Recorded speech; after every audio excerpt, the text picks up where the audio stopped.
there's two most replayed moments. These most replayed moments are basically from the podcast and interviews you've already done, the thing that people replayed the most. And I was looking at what those moments were because I find it quite interesting, and I thought I'd just let you know what they are. The first one was people overrating burning fat in anaerobic exercise as a method of fat loss.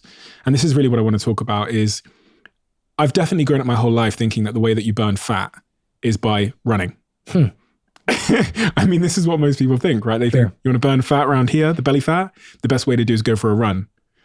And a lot of people have very little luck with that and end up beating themselves up.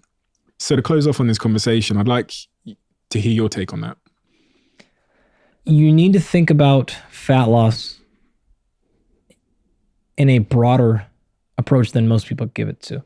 Which is to say, when you say fat loss, let's get specific. What we're meaning is we're losing fat, and ideally we're preserving muscle. That's what we typically want, okay?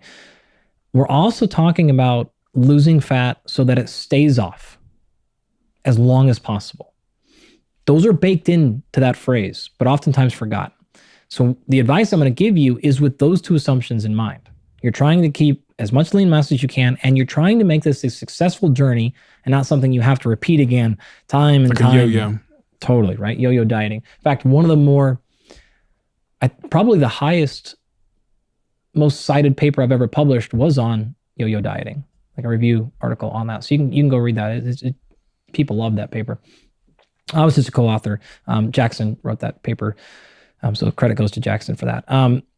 But making sure you're paying attention to say, with those parameters in mind, how do I lose weight? You can look across meta-analyses and review articles, and you will see the number one predictor of long-term successful weight loss, and by again, weight loss, I mean fat loss, is always adherence. It's adherence to your workout program, and it's adherence to your nutrition program. So step number one, before we worry about any change in diet, we start arguing about which method of exercise is best, before we start really going way down the line to things like genetic testing. Like, you're really wasting your time here. And a lot of that stuff, especially if you're not paying attention to what's going to make you adhere the longest amount of time. In fact, if you just stopped right there, that's enough for most people.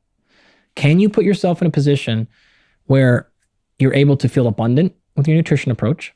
And notice I'm trying not to say diet here, right? It should be a nutritional approach. You have a balance between living life and flexibility, but then also figuring out what triggers you, and maybe you don't have a trigger, maybe you can be more flexible, maybe you need more stringent, like all the things that go into it. You got to figure out a system. So people will not be on a diet very long, collectively, right? On average, diets don't work, quote unquote, for those exact reasons, right? You got to get to a caloric deficit somehow, okay? But you got to do that in a way where you still are happy and sustainable. Totally, right? And you still feel energy, and you're there, and that it's working for you, right? And that's different for every physiology. Okay, great. And you got to be an exercise system, the same thing, right? If you hate running, there's no reason, you don't have to run a step to lose a ton of weight. If you love running, you should run. If you hate lifting weight, fine. I can work with any parameter you give me if all we're concerned about is preserving lean muscle mass and losing fat over the long term. That's really what we have to consider the most. Okay, now within that, does that mean every training and nutrition program is the same? No, not at all. There are fundamental differences. Here's the problem to think about. If I said, hey, you're going to do the same training program the rest of your life, you'd probably be like, whoa. But if I told you that with nutrition, people are like, well, yeah, of course. Like, there's, magic diets that do, like, no. Keto, great. Mediterranean, great. High carb, great. You can do them all. They can all work for you. Some people, taking out gluten helps. Some people, great. Sure, all of it is possible, right? We come from very different backgrounds. If you look at any of the research, for example, like a really interesting point on genetic testing.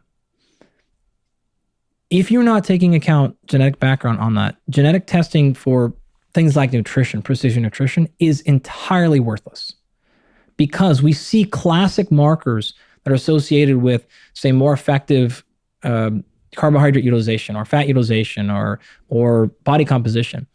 And they might predict a decent percentage of variance in European Caucasians. You apply those exact same things to West African or East African, and those variants go to 0. People forget that part when they start talking genetic testing. They have not been validated across all ethnic backgrounds. And the ones that have shown they range from like 40% variance to 0. So like really, like you're way, way, way ahead of the cart here, paying attention to things that just do not matter. We got to get you on a system that works. Okay, great. For some people, that might be more nutritionally based. All right. You can lose and preserve muscle mass really well by just going decently high on protein and then regulating your calories. The example I gave you earlier. You want to go more carbs, less fat? Great. You want to do the opposite? Like we can play those levers. No problem. All right. What's your problem though? Oh, I struggle with cravings. Okay, great. Oh, I struggle with hunger pangs. Okay, great. I struggle with, okay. Well, then we're going to make those decisions based on more of this, more of that, based on like, where is your pain point? What's your problem? I struggle with okay, great. I have to, now we're personalizing, now we're individualizing it based on things that are going to matter orders of magnitude more than other things that I've just talked about, right? That stuff will trump it.